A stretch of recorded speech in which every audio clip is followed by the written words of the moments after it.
Welcome to another lesson from Transparent Physics. In this lesson, we're going to be talking all about seatbelt physics and how they work to keep you safe in a car accident. Okay, for this lesson then, we are going to be focusing on the physics behind a car accident where you stop violently. There's lots of different ways to have car accidents, obviously, but let's imagine you're driving forward and you hit a stationary something and are brought to rest very quickly. And we're going to compare how this situation changes whether you're wearing a seatbelt or not. And I have to admit, when I was first plotting out this video, I was going to talk about seatbelts and whiplash and airbags. And when I started putting the lesson together, oh, there's so much to talk about with seatbelts. It's just seatbelts, kids, just seatbelts. But they are super important. So let's start. So the focus of what we're going to be talking about is really what you can control in the context of a car accident. We'd like to believe that we're all good enough drivers that we can avoid accidents, but I mean, they obviously happen every day, every hour, every minute, and even to good drivers. And sometimes they're your fault, and sometimes you're the victim. And you know, these accidents are going to happen, and you know, obviously there's probably lots of accidents that could have happened that don't because of good reactions and luck and things like that. But there's always going to be accidents. And in terms of when the accident is occurring, once all the pieces are in play and the accident is actually occurring, there's very little that you can do as that accident's occurring. These accidents are over often in just a second or two. And you know, once this happens, the physics is going to play out when the physics plays out. These are massive objects moving quickly, and you're just a passenger along for the ride at that point. But in all of this, there is a window where you can have an influence on it. All those other things taken into consideration as to whether or not you've made the decision to wear your seatbelt ahead of time. And that choice is always within your power. And I'm going to try to convince you why that is a very, very good idea.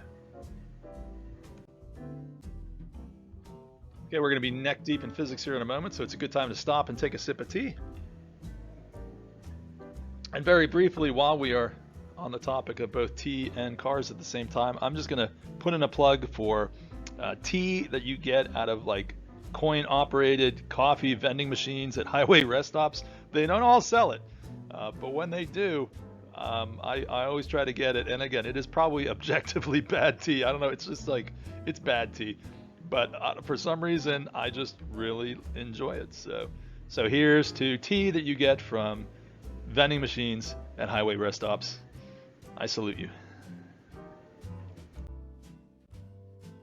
So to make this a little easier, I'm going to try to break it up into sort of three phases. The moments before the accident, the actual instant of impact, and then the reaction of the contents of the car to that impact. So we're going to start off before the accident. And again, we don't have to have like crazy fast speeds.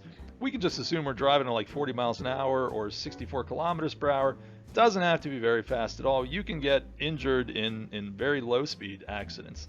The first law of motion from Newton says that we're just going to assume the car is moving at a constant speed, and whatever's in the car is moving at that same speed and is going to keep doing so unless an unbalanced force acts on it.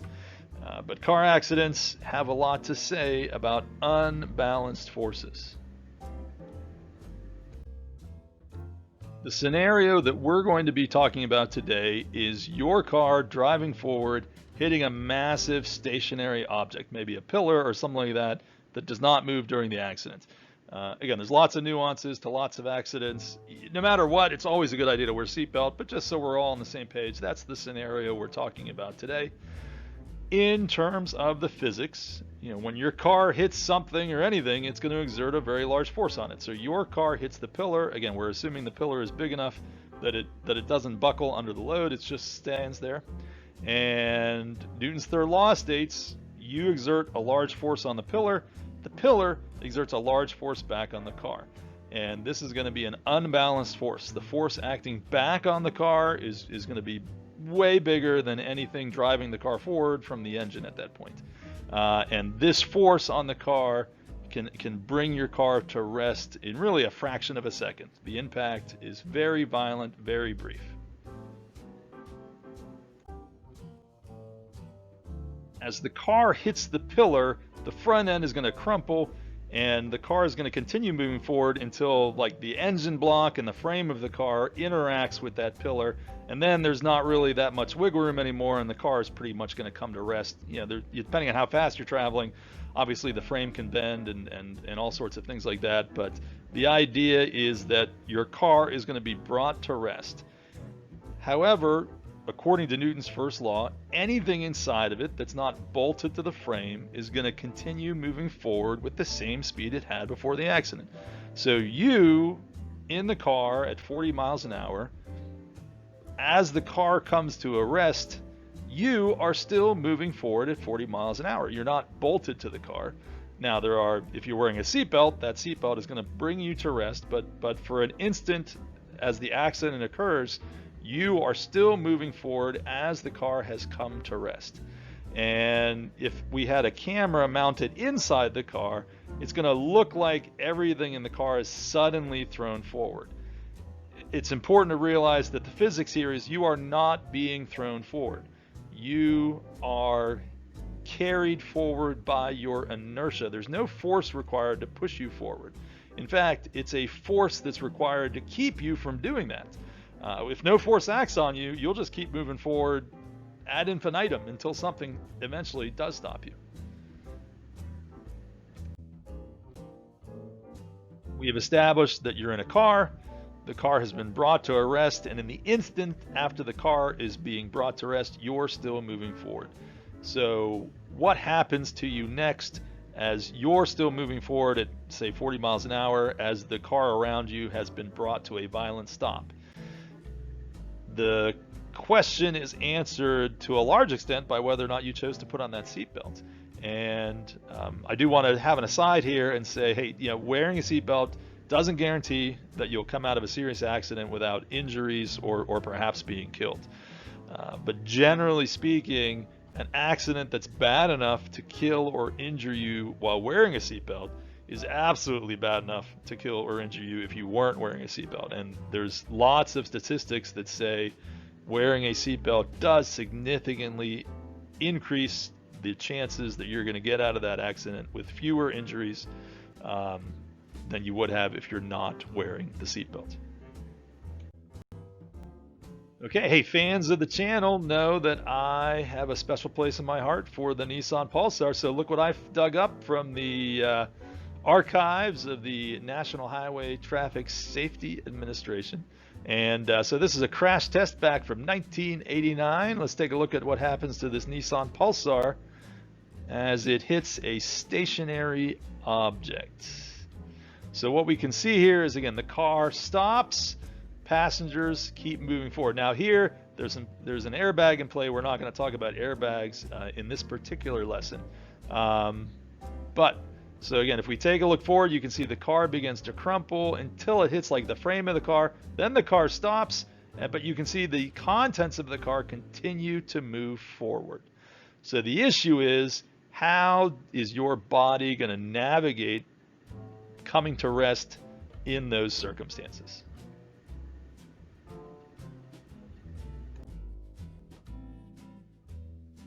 One really awesome feature of a seatbelt that we probably don't even pay attention to is the fact that the seatbelt, the shoulder strap that goes around you is actually pretty comfortable. It doesn't really pull back on you. It only really sort of tightens when you're in an accident scenario, and that's by design. There's a mechanism inside where the belt is stored, and if there is a situation where a lot of the belt is attempting to be pulled out at the same time, like during an accident, there's a sort of a switch that triggers and keeps more of the belt from coming out. And you can try this yourself. Sometimes it happens inadvertently. If you're reaching over to pull your seatbelt over and you maybe pull a little too fast, it kind of jerks and stops. That's that mechanism kicking in. And during an accident, it'll basically instantly kick in and keep more of the belt that goes across your chest from coming out during that accident. And as your body pushes into the belt, since the belt's now locked into position, the belt is going to push back on your body, Newton's third law. And this interaction, and again, we're talking about the 3-point harness, which means There's a lap belt, and then one that goes across your chest as well. And let's talk about the benefits from a physics perspective of the seatbelt bringing you to rest like this. So the first factor of why seatbelts are a good thing is because they make the collision last longer, which again seems kind of weird, but making the collision last longer means that the acceleration is less. If we go back to our kinematics equations, we have the Shaggy equation. Final velocity is going to be 0, initial velocity is going to be whatever it's going to be, and the time is that factor that comes into play, and the larger that time is, the lower the acceleration is. By Newton's second law, the lower the acceleration, the less force is required. So as you are brought to rest, the canvas that makes up the seatbelt actually can stretch and slow your body down over a longer time than if it was just really tight on you. And that increase in time is very important in reducing the amount of force on your body. A second consideration, and you may not have talked about this in the context of your current physics course yet, but you might have got it from an earlier science course, and this is the idea of pressure. So very briefly, pressure is just the idea of how much force acts on you, or whatever object, divided by the area over which that force acts.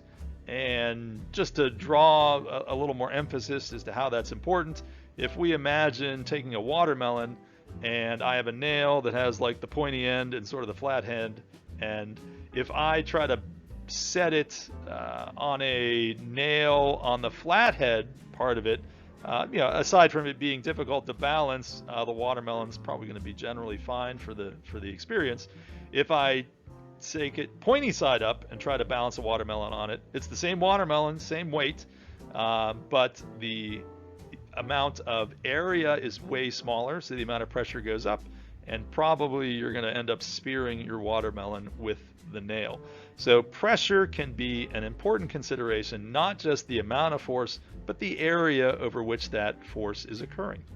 And the 3-point seatbelt design spreads the force over both your abdomen and your chest, all the way from your waist up to your shoulder. So that's a pretty decent surface area. The larger the surface area that is engaged in bringing your body to rest, the lower the amount of pressure experienced by any single part of your body. Let's take a look at the same things we discussed when you were wearing a seatbelt, but let's look at them instead now as if you are not wearing a seatbelt. See the flip side of things. You're in motion, your car stops, there's nothing to stop you because you're not wearing a seatbelt, at least nothing to stop you immediately, so you're going to continue to move forward. You're going to continue to move forward according to Newton's laws until another object interacts with you to bring you to rest.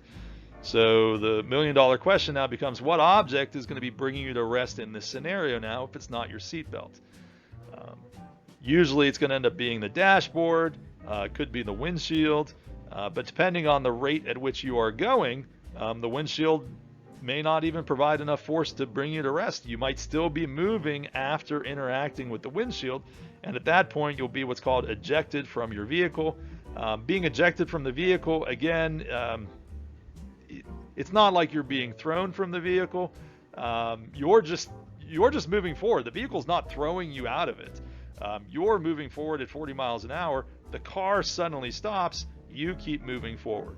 So I don't know if it's so much, it's not really your being ejected, it's your car being stopped, really, more than anything else. When you're wearing a seatbelt, the seatbelt stretches some as you move forward with it. It takes more time to bring you to rest. In a no seatbelt situation, time becomes a liability now. Again, you're going to keep moving till you hit another object.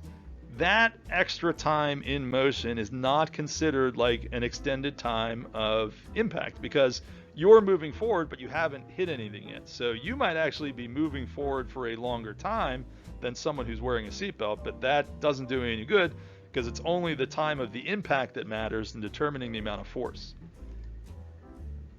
Whatever surface you're going to hit is likely not going to be stretching, whether it's the dashboard or whether it's the windshield. So you're going to come to rest at a shorter time interval when you impact that object. Shorter time means a larger acceleration. A larger acceleration means Newton's second law gives you a requirement for a much larger force to bring your body to rest. And it's the magnitude of that force to some extent that determines the amount of injury that you're going to experience. And again, if you're traveling fast enough and you don't interact with the dashboard and you're interacting with the windshield might slow you down some, but you still could have velocity by the time the window shatters, and you're going to be out of the car, and then it's up to some other object outside your car to bring you to rest, whether that's friction with the road, or I guess if you hit a pillar, you'll fly into the pillar. And again, none of those scenarios are generally going to be favorable to you. Then we consider the situation involving pressure. Again, a seat belt spreads the force out over a larger area, decreasing the amount of pressure. Now this becomes a liability to you because odds are that whatever part of your body is impacting the object that's bringing you to rest, that's probably going to be a smaller area than the total combined area of the lap belt and the chest strap going across you. And when you have a smaller total area, given the same amount of force, you're going to have increased pressure. And if we just assume that the stopping force is the same, whether you're wearing a seatbelt or not, and again, the argument is that odds are it's not going to be because the force depends on the amount of time, but let's just ignore that for a second and say, hey, the force is the same. Even concentrating that force in a smaller area increases the amount of pressure and increases the risk of injury. And again, I refer you back to watermelon exhibit A. The idea is that the watermelon weighs exactly the same, but depending on which side of the nail you balance it on is going to tell you whether or not that nail is going to pierce the rind of the watermelon.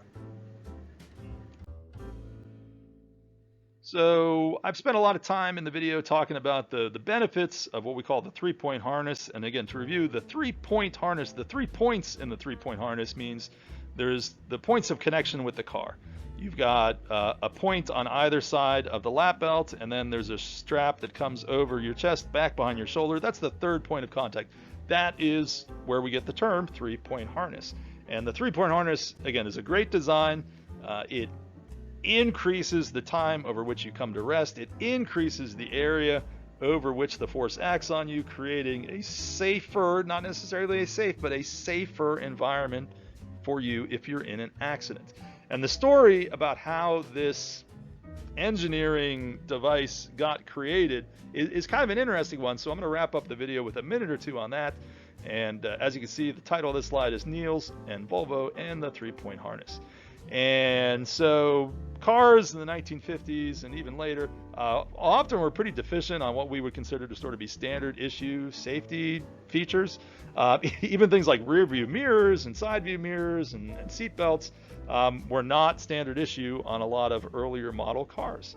And there were some cars that had the 2-point seat belts, but those often were uncomfortable. They you adjust them and they sort of fit tight around your waist no matter what. And also they were generally ineffective or could actually be dangerous because if you're just wearing a lap belt, your body hinges at your waist. So your waist stays there, but there's a lot of force on your abdomen. If you come to stop suddenly, it can damage your abdominal organs. And then the upper half of your body is free to sort of flip forward and slam into whatever is in front of you. So the 2-point seatbelt was not a great seatbelt design. And even at that, it wasn't even standard issue. So even lousy seatbelts weren't widely available in cars at the time.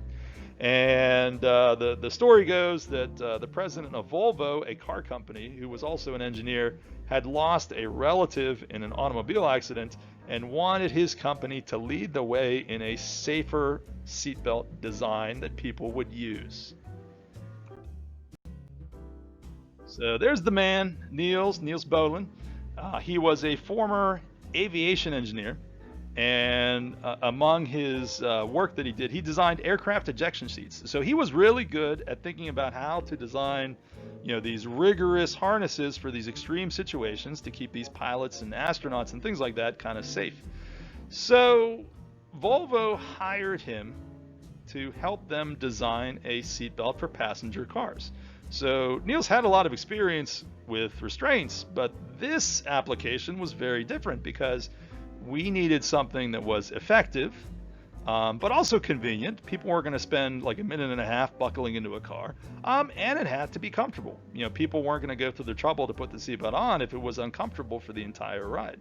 So not necessarily, some considerations that he needed to worry about when he was designing stuff for like aircraft pilots and stuff like that. So he worked on his design. In 1959, he finished his sort of classic three-point design, and Volvo invested a lot of time to make sure it worked. They did research on it. They did analyses.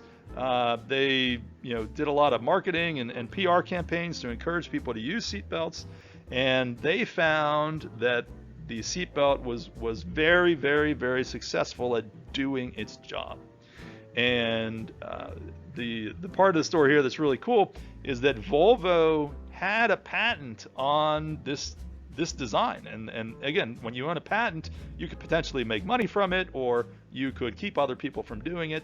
And Volvo actually forfeited the patent in the idea that they let any car manufacturer who wanted to use the design, because they were so taken with the efficacy of the seatbelt that they felt every person deserved to drive in a safer car.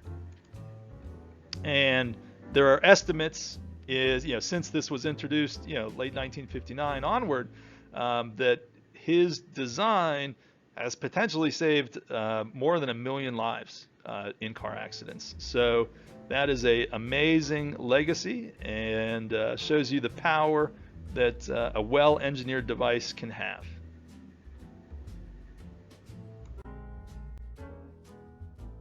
To wrap up, if you're driving forward and you hit a stationary object, the physics says you're going to be stopping very quickly. There's nothing you can do about that. Whether or not you've decided to wear a seatbelt at least gives you some control over the details in how that rapid change in velocity occurs and the objects that interact with you to accomplish it. Whether you're wearing a seatbelt or not, before the accident, you're driving at 40 miles an hour. After the accident, you're at rest. The details between those two moments can be significantly influenced by whether or not you are wearing a seatbelt. So please take the time to buckle up. NILS would approve. All right, let's try something a little different. Hey, if you're always buckling up in the car, go ahead, click the like button. We'll make that an informal survey question. If you have any questions or comments about the content of the video, feel free to leave it in the area where you know where it is. You know what to do. And if you want to be informed of the next transparent physics video coming out, feel free to subscribe. And thanks for sticking around to the end of this lesson. I hope I've made the decision as to whether or not you should be wearing a seatbelt a little clearer for you on this episode of Transparent Physics.